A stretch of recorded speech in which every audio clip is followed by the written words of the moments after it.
तो यात्रा में, प्रदेश में ये चौथा नियम है कि आपको जीवन भर मांस वगैरह का भक्षण नहीं करना। पांचवा नियम, रोज मस्तक पर तिलक लगाना, प्रतिदिन गुरु का स्मरण करके बालाजी को गुरु रूप में पूजना। हम तो केवल बीच की मध्यस्थता निभा रहे हैं। जैसे बैंक से लोन लिया जाता तो गारंटी कार्ड लगता है, किसी एक की गारंटी लगती है तो बैंक लोन व्यक्ति को देता है। वैसे भक्ति के लोन में तुम विराजमान हो, बैंक बजरंग बली है, हम गारंटी है। पांचवा नियम, साल भर में एक बार गुरु पूर्णिमा उत्सव पर बागे सत्कार करें। हो सके तो शिवरात्रि और गुरु पूर्णिमा दोनों कोशिश करें, दोनों उत्सव ये पांचवा नियम। छठवां नियम है, एकादशी का व्रत कर पाओ तो भला है, ना कर पाओ तो कोई बात नहीं है। ऐसी कोई बात है तो कोई बात नहीं। मस्तक पर तिलक लगा करके किसी भी यज्ञ में, हवन में बैठे तो इसी मंत्र की आहुति करें। सातवां नियम, कंठी माला सदैव रखें, अपनी परंपरा का निर्वहन करें।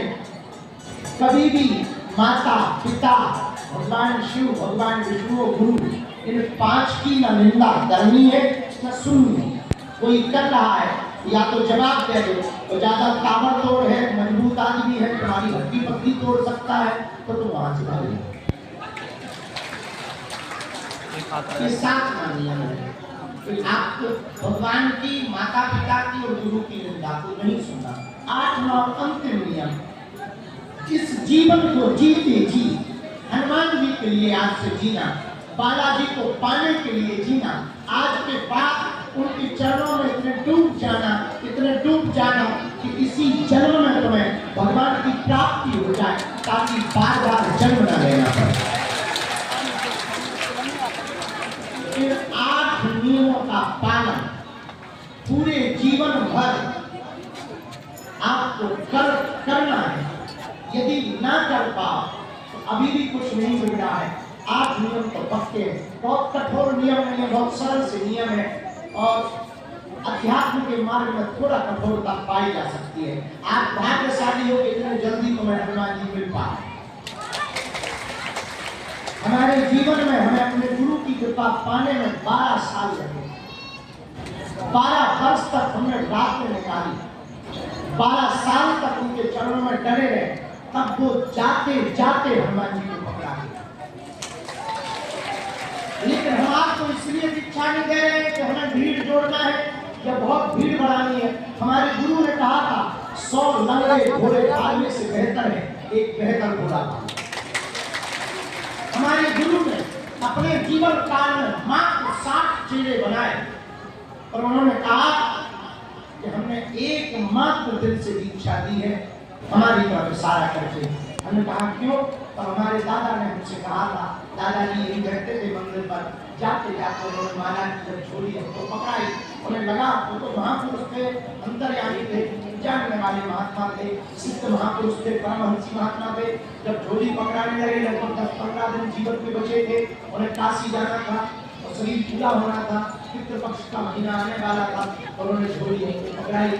झोली पकड़ा तो फिर बोले सुन, ये संपत्ति मुझे सौंप रहे हैं, 60 को नहीं सौंपी है, तुझे सौंपी है, खबरदार नाम भटकने लगे। आपको दीक्षा देने का मतलब ये नहीं है कि हम भीड़ जोड़ना चाहते। हम आपको दीक्षा देने का मतलब ये है कि एक अकेले हम से भारत नहीं सुधरने वाला, हम अपने जैसा तुमको बनाना चाहते ताकि तुम भी भारत को संभाल सको, तुम भी हिंदुत्व को संभाल सको, तुम भी हिंदू परंपरा को संभाल सको, तुम भी वैष्णव परंपरा को संभाल सको, तुम भी लोगों में सकारात्मकता भर सको और तुम भी जीवन का आनंद भक्ति करके ले सको। इसलिए आज जो दीक्षा ले रहे हैं हम आप सबका बहुत स्वागत कर रहे हैं कि आप भक्ति के मार्ग पर उस रास्ते पर प्रारंभ कर रहे हैं जिस रास्ते में मिलन बड़ा प्यारा है। और मिले ना भी तब भी कोई घाटा नहीं है। अब वो ना मिले तो उसकी कमी है, हमने कोशिश की है। भाई कल के दिन यदि भारत उजड़ेगा, कल के दिन धोखे से ऐसा होना नहीं है। यदि धोखे से इस्लामिक देश भारत बनेगा तो लोग जिम्मेदार होंगे, हम जिम्मेदार नहीं होंगे, क्योंकि हम तो करोड़ों की भीड़ में चिल्ला चिल्ला करते हैं। हमारा पक्ष तो एकदम क्लियर कट है। यदि कल के दिन गजवा ये हिंद हो गया तो हम उन पर जवाब दे पाएंगे। हम नहीं बना तो हम क्या करें? हिंदू नहीं करें तो हम क्या करें? हमने अपनी कोशिश की। आज के दीक्षा समारोह में आप सब जो भी उपस्थित हुए हैं, 8 नियम समझ आ गए। मंत्र को गोपनीय रखना, माला जप करना, 5 या 11 माला करना, इत्यादि